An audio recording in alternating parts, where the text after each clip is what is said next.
Okey, bismillahirrahmanirrahim. Assalamualaikum semua. Okey, harap semua dalam keadaan yang sihat dan patuh arahan, stay at home Okey, pada petang yang berbahagia ini, okey, saya Cikgu Nurhayati ataupun Cikgu Mek Nur akan meneruskan program Wakil Ilmu bagi fasa 1 tahun 2020. Untuk tips menjawab kertas 2 Sains UPSR. Okey.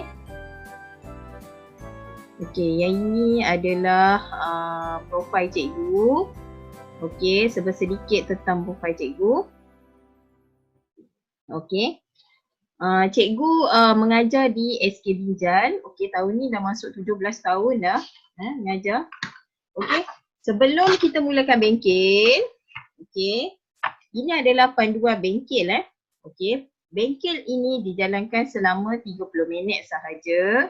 Okey, setting mute all. Okey, cikgu terpaksa setting mute all untuk semua peserta bengkel ataupun slot cikgu ni sebab slot ni akan dirakam dan cikgu minta maaf terpaksa buat one way punya slot one way, maksudnya tiada soalan lah sebab kita kejar masa, sebab kita hanya ada 30 minit saja sebab Zoom ni 40 minit je kan.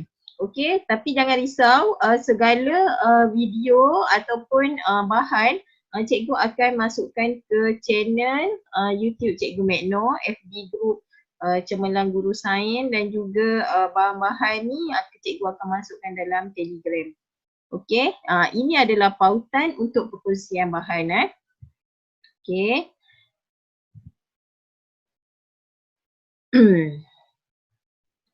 Okey, sebelum cikgu mulakan tips untuk menjawab kertas 2 sains, okey, cikgu nak sentuh sikit pasal kesilapan yang biasa dilakukan oleh calon-calon UPSR kertas 2. Okey. Yang pertama, okey, tidak mengenal pasti kehendak soalan.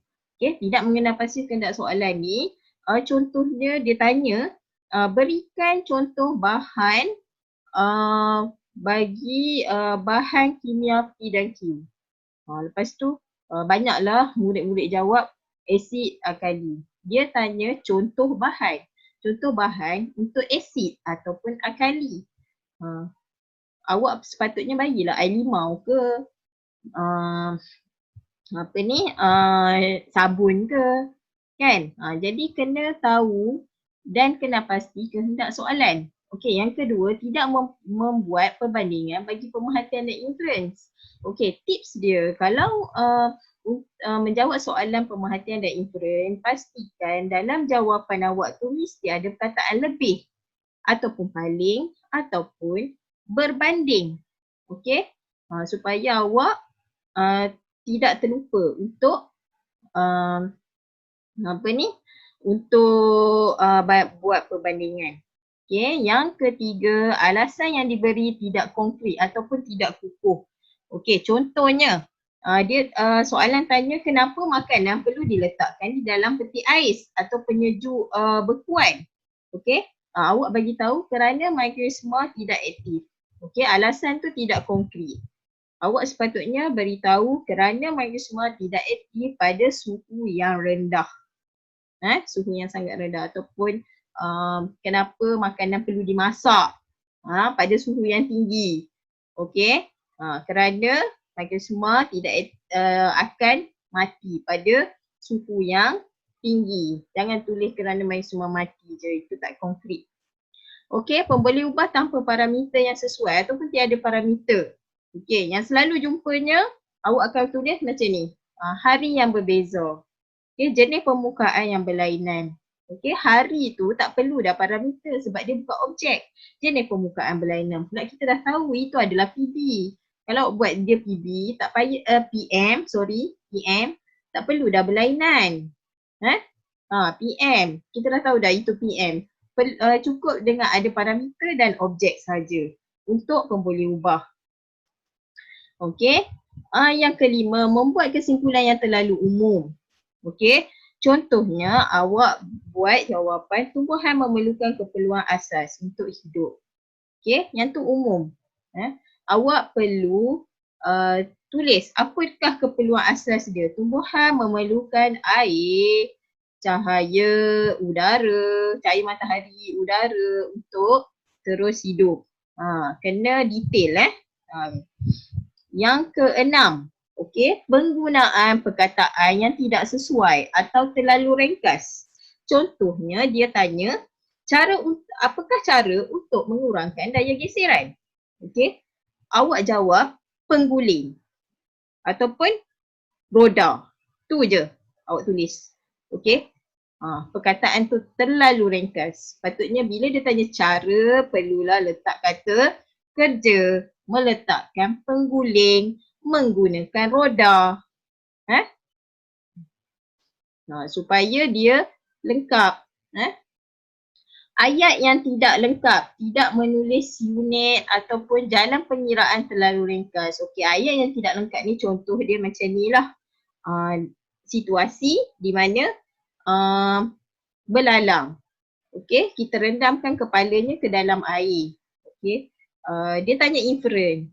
Awak jawab kerana belalang bernafas menggunakan spirakel. Ayat tu masih tidak lengkap untuk sebahagian murid cemerlang. Awak patutnya jawab kerana belalang bernafas menggunakan spirakel yang terdapat di abdomennya ataupun di badannya. Sebab kita tak tahu, sebab kita kena jelaslah spirakel tu duduk kat mana kan. Sebab itulah belalang tu tak mati. Lepas ni cikgu nak awak belajar untuk menjawab soalan dengan tidak hilang markah. Mesti ambil tahu apakah kesalahan-kesalahan yang membolehkan awak hilang markah dengan mudah. Sebab semua ni sebenarnya banyak lagi kesilapan, tapi ini adalah kesilapan yang kerap berlaku dan kesilapan ni menyebabkan awak hilang markah pada soalan yang mudah.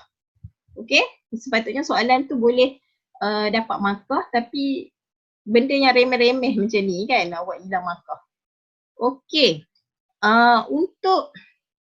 Untuk tips kedua ni, cikgu akan fokus cara menjawab KPS untuk beberapa KPS. InsyaAllah kita akan cover untuk 5 KPS ni iaitu KPS 1, 4, 8, 9 dan 10. Iaitu pemerhatian, membuat inferen, mentafsir data, mendefinisi secara operasi dan mengawal pemboleh ubah. Sebenarnya banyak lagi KPS, tapi ini adalah soalan KPS yang selalu murid buat silap dari segi menjawab.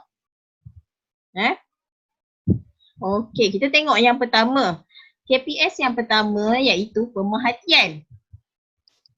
Pemerhatian iaitu berdasarkan stimulus serta pemerhatian lain atau tambahan untuk menyokong inference. Kita tengok contoh soalan.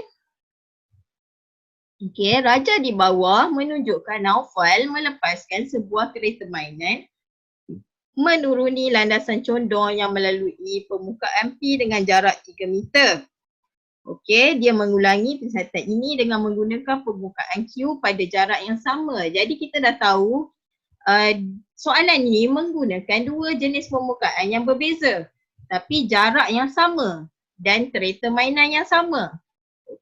Jadi daripada maklumat yang diberi daripada penyataan soalan dan juga jadual ni kita boleh dapat PM dengan PB. PB dia kelajuan kereta mainan, manakala PM dia ialah jenis permukaan.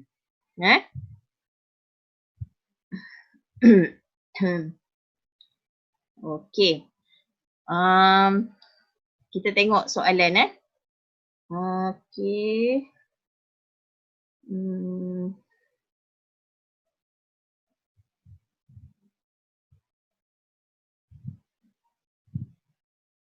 kita tengok soalan. Sekejap.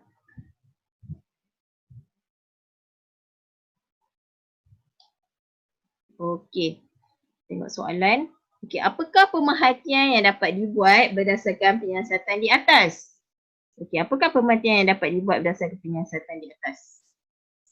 Okey, bila dia tanya pemerhatian, kita kena rujuk pada keputusan penyiasatan iaitu PB. Pemboleh ubah, bergerak, balas. Okey, ni cara jawabnya. Kelajuan kereta mainan pada jenis permukaan P lebih tinggi. Okey, lebih tinggi mewakili perbandingan. Okey, yang ini kita bandingkan untuk dua objek. Dua permukaan yang berbeza. Okey, kadang-kadang ada juga soalan dia tanya pemerhatian lain. Kalau tengok soalan ni, dia berkaitan dengan kelajuan. Bila berkaitan dengan kelajuan, mesti berkaitan dengan masa. Kita boleh kaitkan dengan masa untuk sampai. Okey, jadi kita boleh buat jawapan masa yang diambil oleh kereta mainan untuk sampai pada jenis permukaan P lebih cepat. Okey, yang ini ialah tips dia ataupun teknik untuk menjawab soalan pemerhatian. Jika ada dua objek yang diperhatikan iaitu tadi tu dua jenis permukaan. Okey, mula-mula kita tulis dulu dia punya PB. Okey, tulis dulu PB dia, kelajuan kereta mainan. Okey, pada objek apa? Pada jenis permukaan P. Okey, kata banding lebih tinggi. Kita ambil salah satu je. Okey, cikgu nak bandingkan dekat permukaan P. Jadi kita buat P lebih tinggi. Yang ini dah kira berbanding dah tadi. Tak payah dah. Lebih tinggi berbanding jenis permukaan Q. Panjang sangat kan? Macam ni pun dah dapat markah dah. Nanti lebih panjang awak tulis, takut tak ada isi untuk dapat markah. Okey?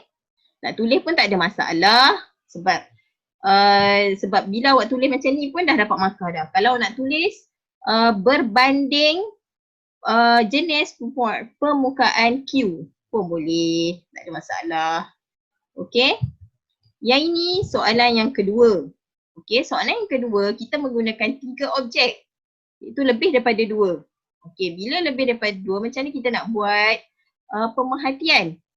Okey, sama juga kita tengok pada keputusan penyiasatan iaitu PB. Bilangan keping duit shilling yang dapat disokong. Okey, kemudian kita bandingkan dekat objek kertas L paling banyak. Okey, bila lebih daripada 2 kita guna perkataan paling.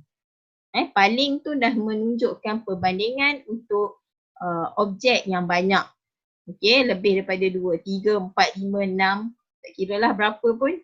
Okey, jika ada lebih daripada 2 objek yang diperhatikan, sama juga macam tadi, cuma kata bandingnya kita guna perkataan paling.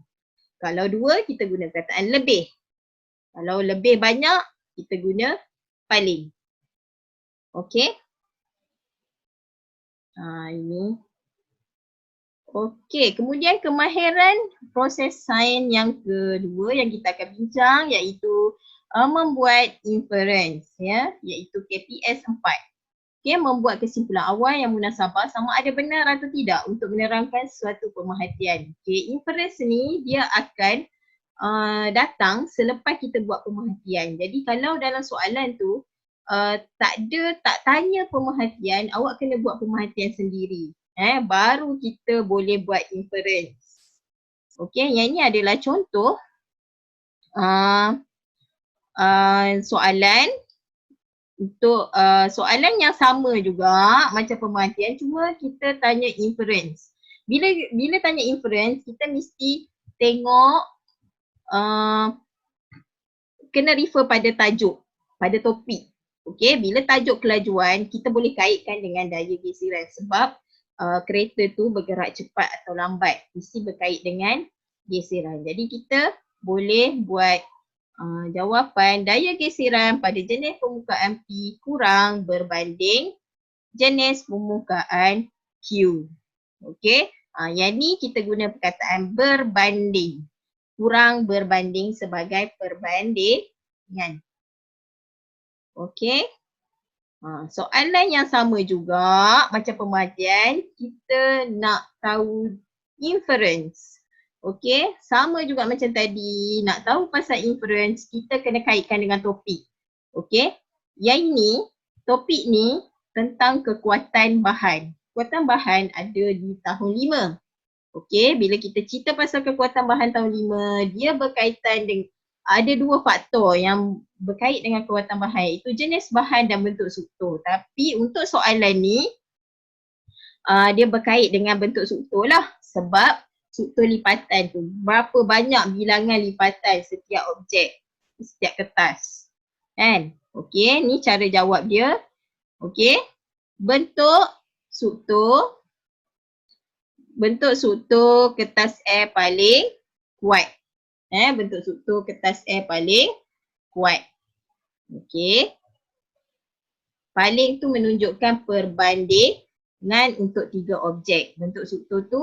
Okey, ni cara jawab inference. Okey, jika ada lebih daripada 2 objek yang diperhatikan, okey, kita letak dulu punca iaitu bentuk struktur yang kita dapat daripada topik tadi.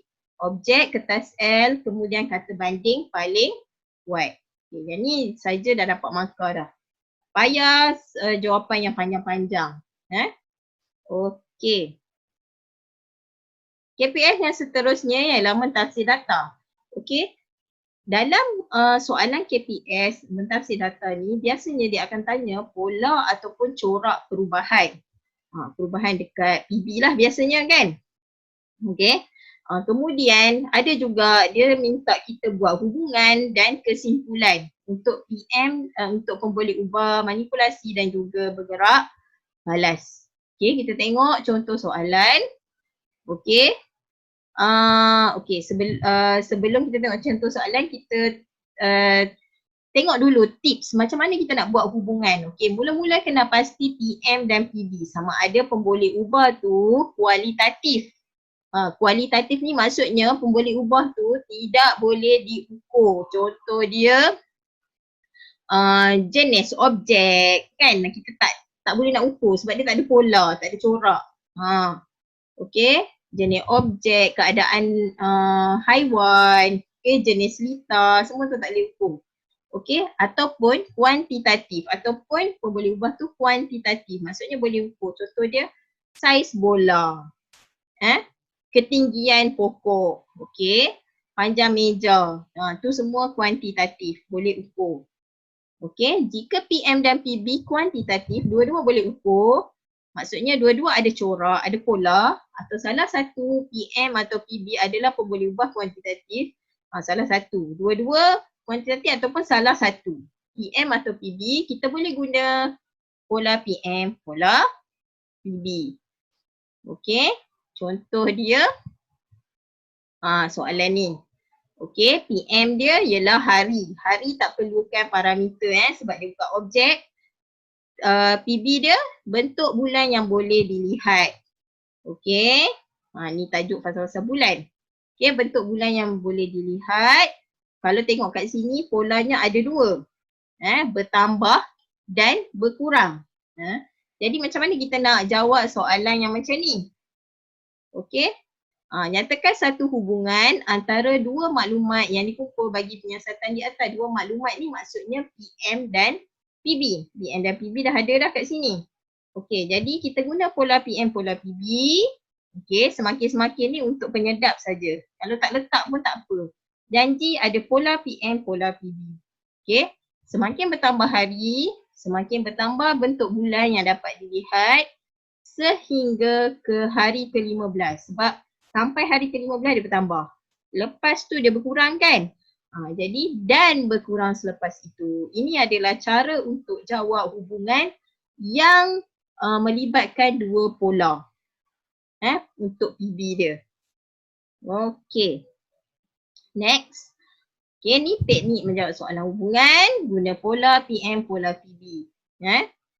Sebab yang ini dua-dua adalah kuantitatif, tak ada masalah. Cuma pola saja yang ada 2. Kita boleh buat juga pola PM, pola PB. Okey. Okey, kemudian okey, ni contoh lain. Yang ni contoh dalam bentuk penyataan. Okey, jika sebiji bola diheret pada 3 jenis permukaan landasan yang berbeza, dan masa yang diambil untuk bola sampai ke hujung landasan juga berbeza. Okey, yang ini PM dan PB dia salah satu tu adalah boleh ubah kualitatif, maksudnya tak boleh ukur, iaitu jenis permukaan. Macam mana kita nak buat kesimpulan atau hubungan? Okey, ni cara-cara yang boleh dibuat. Yang pertama, cari pemboleh ubah manipulasi dulu. Okey, jenis permukaan. Yang kedua, PB dia. Okey, kemudian guna formula pola PM, pola PB. Okey, kena pasti PM atau PB yang ada pola. Jika tiada pola, guna formula ni. Pola tambah ayat sendiri tambah dengan PM ataupun PB yang tiada pola tadi. Okey, yang tak boleh ukur tadi, kualitatif.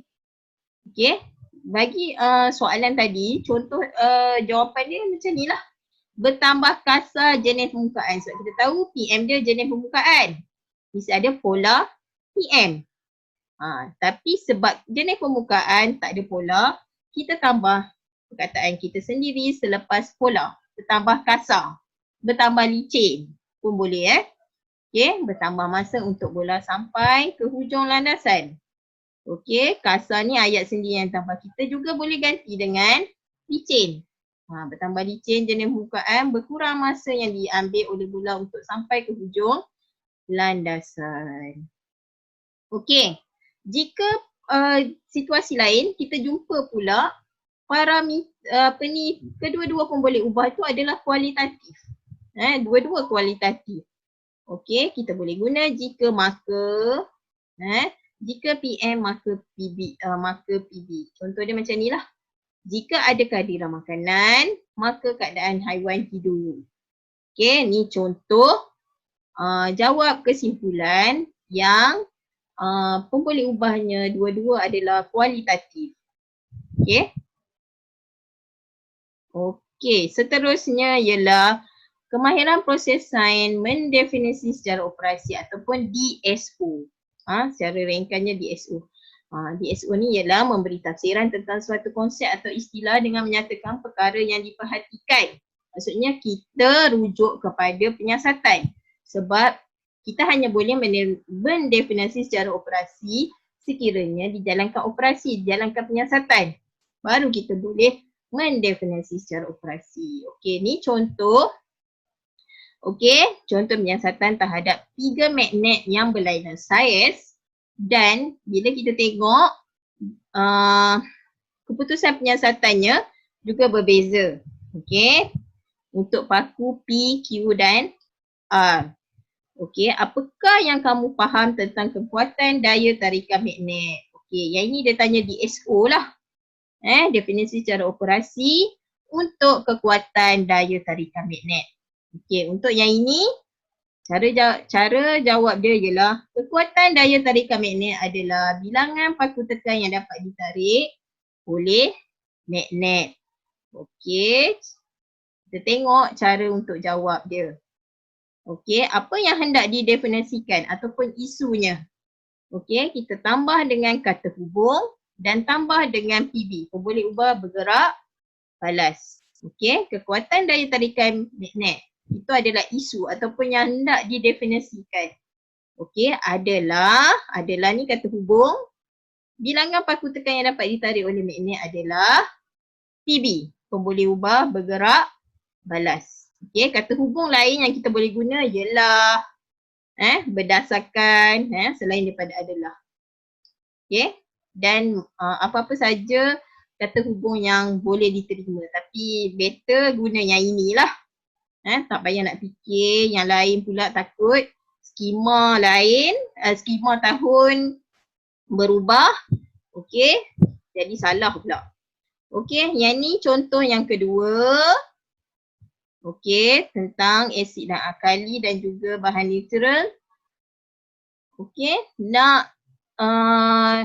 kita nampak kat situ PB dia perubahan warna ketan litmus.